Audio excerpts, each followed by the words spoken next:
Today, the lesson is all about solving polynomial equations graphically. Now, these lesson notes are going to be broken up into multiple parts, but we're going to focus on just solving polynomial equations graphically today. And then we'll come back to factoring GCF, otherwise known as the greatest common factor, in a future lesson. So we'll keep it simple today. What we're looking at are polynomial equations, and all we're going to do is solve them graphically. We've already actually done similar things in the past when we've solved systems of equations, for example, graphically, and we have graphed equations like linear regression and all that things. We've already done this, but now we're going to call it polynomial equations. So where we're going to start is first by considering the polynomial equation x squared equals 6x. All right, and I'm going to show you how you can actually solve this graphically two different ways. Step one for the first technique is we're going to take each side of our polynomial equation and we are going to turn it into its own function. So, for example, f of x equals x squared, and f of x, or actually, you know what, we'll call it a different function. Let's call it g of x equals 6x. So we've taken each side of the equation and we've made it its own function. And then we can go on Desmos or other graphing utility calculators, and we can graph each of those functions separately. What we would see if we graph them on Desmos is something that looks like this. And you'll notice there's my quadratic parent function actually, f of x equals x squared. That's the parabola. And my linear function, g of x equals 6x.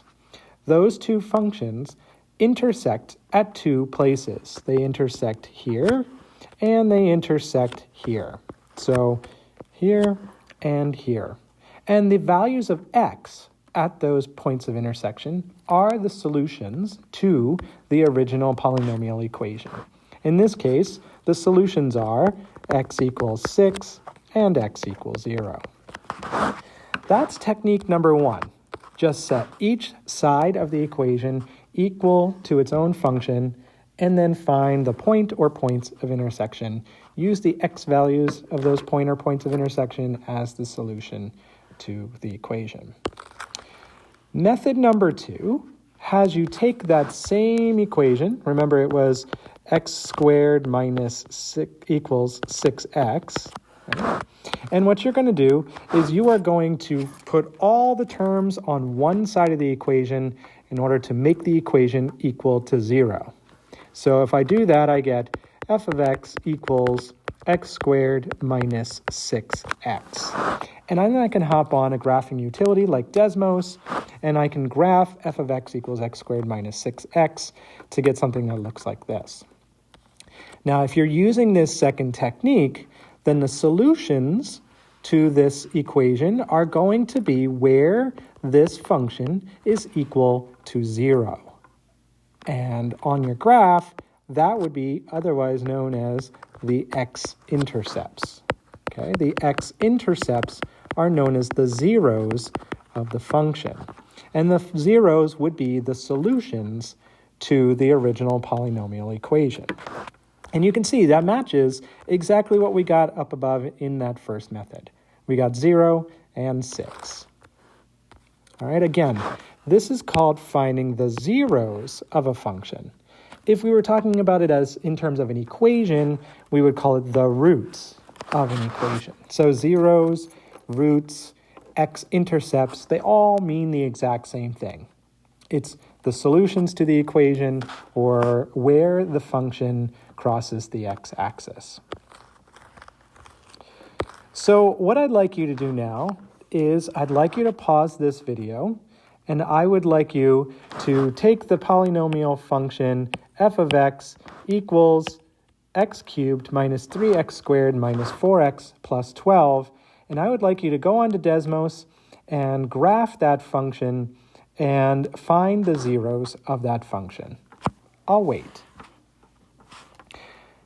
Okay, so I'm going to go on to Desmos, and I'm going to put in f of x, or y equals, do you remember what that was? That was x squared, let me go back here, minus 3x squared, minus 3x squared, minus 3x squared. Whoops, look at that. I made that a squared and not a cubed, silly me. Minus 4x plus 12. Minus 4x plus 12. And here's my function as it's graphed, okay? Now again, this is a cubic function. Remember we talked about the degree of the function is the highest exponent, right? This is a degree 3, which is also known as a cubic, and it's a variation of our cubic parent function. You can kind of see it. Remember they call those the disco functions? So where in fact are the solutions or the zeros to this function? Well, they are where this function crosses the x-axis. So that would be at -2, 2, and 3. So I'm going to take a second and also notice up here, it kind of goes way up to 13.128, but I'm going to go ahead and sketch this graph on those lesson notes.